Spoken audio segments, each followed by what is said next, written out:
welcome to the fourth edition of the Six Pack. I got my two co-hosts with me, Hose and Obi, and myself, Shamik Mosby.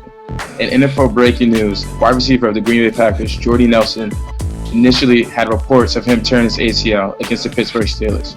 Obi, how does this affect the wide receiver race in wide receiver rankings, in the fantasy football, and was he in your top 5 or not?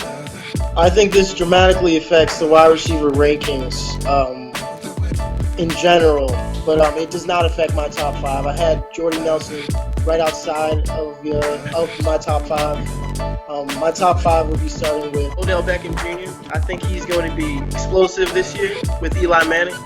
I think Eli Manning is going to have an up and down year, but I think his ups is going to be the highlights of Odell Beckham Jr. I think he's an explosive wide receiver. He's going to have a good sophomore season and help the New York Giants make the playoffs this year. Number 4, I have Demaryius Thomas. I think he's going to start off more explosively than he did last year. Last year he got off to a little bit of a slow start due to some injuries.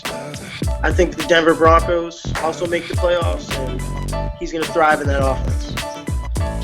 For number 3, I have Dez Bryant. The Cowboys, his offense is going to flow through Dez Bryant. I think he's going to be a close to wide receiver in fantasy.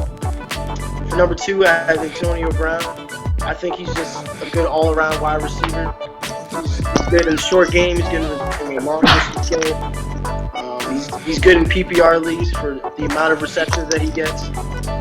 And the guy scores touchdowns. No matter how you put it, the guy scores touchdowns. He's good all-around wide receiver to get in any league. For number 1, I have Calvin Johnson. I think he's going to be more consistent this year due to lack of injuries. I think he had a good training camp so far in the past 2 weeks of preseason. And I think that's going to carry over to the season. Even with a full season with Golden Tate, I think Calvin Johnson's still going to be the dominant number 1 wide receiver on that team and in the league. My sleeper is Devin Funchess. I think with Calvin Benjamin out for the year, I think Devin Funchess, if he can have a good training camp, I think he could really contribute to that team. We already see that Cam Newton likes big, tall targets, and Devin Funchess completely fits that mold. He's still working through a couple things in minicamp to get on the same page with Cam, but once he does, I think it could really be a nice tandem for Cam Newton and the Carolina Panthers. Obi, I gotta disagree with you a little bit there. Go ahead. Everything a little different here. So I'm gonna start with my number 1.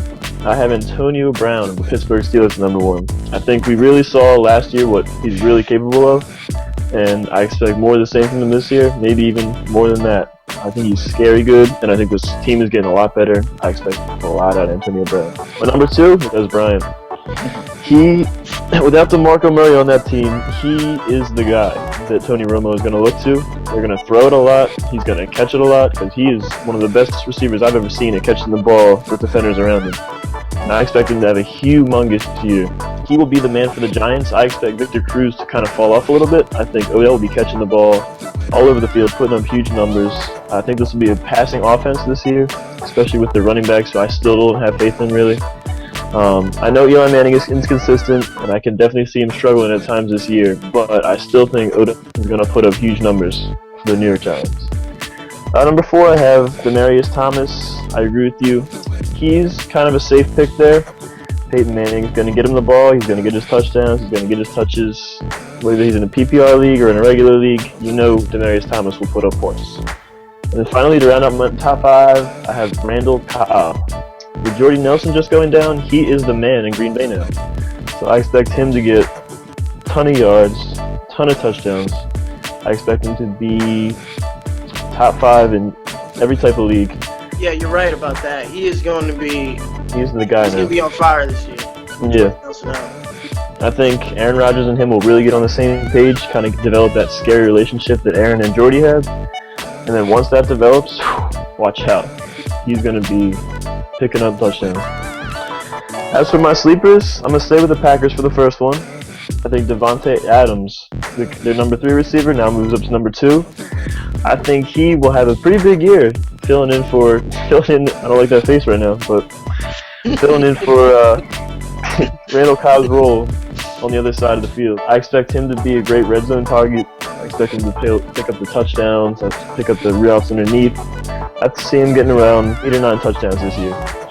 And then my other sleeper, this one might be a little biased, but I'm going to say Stephon Diggs of the Minnesota Vikings. He, from what I've heard out of minicamp, looked great. One Vikings coach compared him to Percy Harvin, but even more athletic. That's terrifying to me.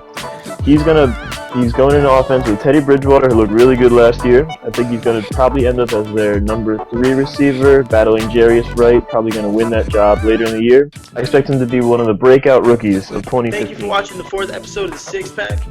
Make sure to follow us on social media, Facebook, Instagram, and Twitter. And subscribe to our channel. Make sure you go watch as many episodes as possible. And remember, fans, debate responsibly.